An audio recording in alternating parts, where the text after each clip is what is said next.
The most magical Christmas I can ever remember was the year my parents surprised us with a Nintendo 64. We had already opened all of our gifts and gone back to our rooms with our books and toys, and then our parents called out to us, "You better come back in here, there's one more present we found." We came back into the living room and saw a large box wrapped with Christmas paper. My parents told us to work together to unwrap it because it was a gift for all of us.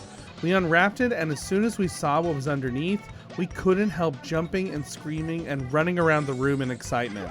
My parents had gotten us a Nintendo 64, along with our first two games, Super Mario 64 and Diddy Kong Racing.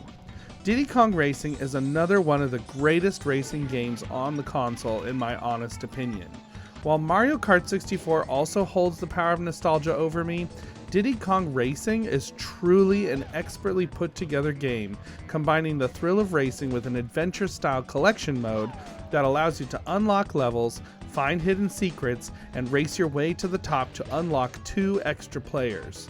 The second world of courses is Snowflake Mountain, a snow-covered world of icy tracks and Christmas villages.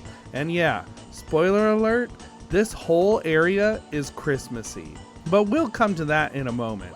There are 4 racetracks in this world: Everfrost Peak, Walrus Cove, Snowball Valley, and Frosty Village. There's also a challenge battle level called Icicle Pyramid, where you battle against 3 other characters trying to be the last person standing.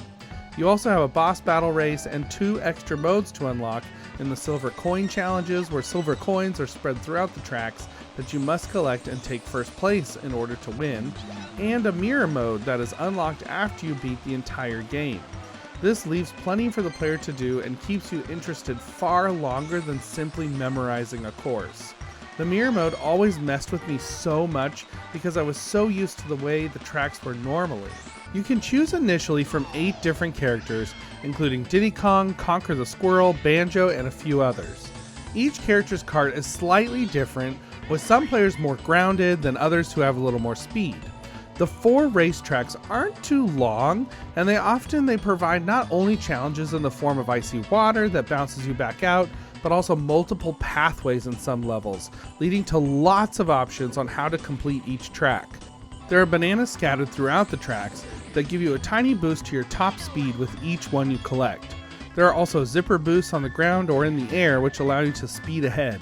One of the unique features of Diddy Kong Racing is the fact that there are not only kart races here, but hovercraft and plane races as well, adding new dimensions to each level. Most levels are even playable in at least 2 of these modes, which adds to the fun. There are also lots of weapons and power-ups available here. Red balloons give you a missile that can be upgraded into a homing missile and upgraded again into a 10-shot set of missiles. Blue balloons give you a boost, which collecting 3 will give you a super boost. Green balloons drop oil slicks, spikes, or bubbles. Yellow balloons give you invincibility, and rainbow balloons give you a magnet that pulls you toward the closest player ahead of you. I love how these upgrades can be stacked to give you an advantage and adds an entirely different way to play each of these courses than games like Mario Kart 64 do. The battle mode is not only fun to play against the computer, but adds super fun battles to multiplayer mode as well, trying to stay alive while you and your friends fight it out inside the Icicle Pyramid. 4 hits takes you out completely, and here the layered weapons have been pulled back to only allow you to upgrade each one up just 1 level. The boss race against the walrus is also fun, and probably one of the least aggravating boss races in the game. One wrong move though, and it is near impossible to pull back ahead. Okay, so how Christmassy are these tracks? In short, very. You've got Christmas trees, you've got candy canes, you've got snow everywhere, you've got jingle bells in the soundtrack, walruses, ice skating ponds, and colored lanterns are everywhere. This is an entire series of Christmassy racing levels that will definitely put a smile on your face and leave you wishing for a little more eggnog. So I'm giving these levels a solid 91% of a packed Santa sleigh, ready to deliver right after the last few presents have been added in. These tracks are the most Christmassy I've played yet, and have the bright, cheery joy that Gex 3 was missing only slightly. So if you're looking for what I think is the most Christmassy set of levels so far, look no farther than Diddy Kong Racing's Snowflake Mountain. But don't count out the last few days of games. I found a couple more games that might just give Diddy a run for the golden banana.